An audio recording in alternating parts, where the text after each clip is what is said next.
নিজের প্রিয় মানুষটাকে অনলাইনে দেখে মেসেজ না করার অনুভূতি বুঝো, মানে মেসেজ না করতে পারার অনুভূতি বুঝো।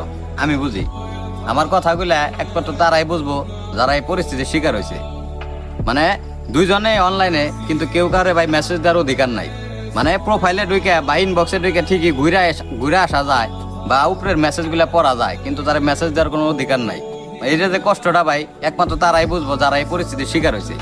আমি ভাই আমার নিজের অভিজ্ঞতা থেকে এই জিনিসটা শিখছি ভাই, দেখছি কতটা কষ্ট লাগে। মানে দুইজনে অনলাইন আছি কিন্তু কোনো অধিকার নাই, মানে অধিকারটা সে হারাই ফেলাইছে। সে এক সময় আমারও খুব ভালোবাসতো, কিন্তু আজও ভাই আমি বিশ্বাস করেন, মানে আমি তার ইনবক্সে ঠিকই ঢুকে তার প্রোফাইলটাও চেক করে তার ফ্রেন্ড লিস্টে কারা কারা আছে তাও দিই, তার ছবিতে কারা কারা কমেন্ট করে লাইক করে আমি তাও দিই, কিন্তু তার মেসেজ করার মানে অধিকারটা আমার নাই। বা নিজের বিবেক থেকেও বাধা দেয় যে তুমি কারে মেসেজ করতেছো, মানে আমার বিবেক থেকে কয় যে তুমি কারে মেসেজ করতেছো, ওই তো আর তোমার না। মানে সে অনেক আগেই ভাই আমার ছেড়ে চলে গেছে গা। মানে একটা সময় ভাবি ভাই, মানে এতগুলা মেসেজ, এত স্মৃতি, এত মায়া সে কিভাবে ভুলে গেল।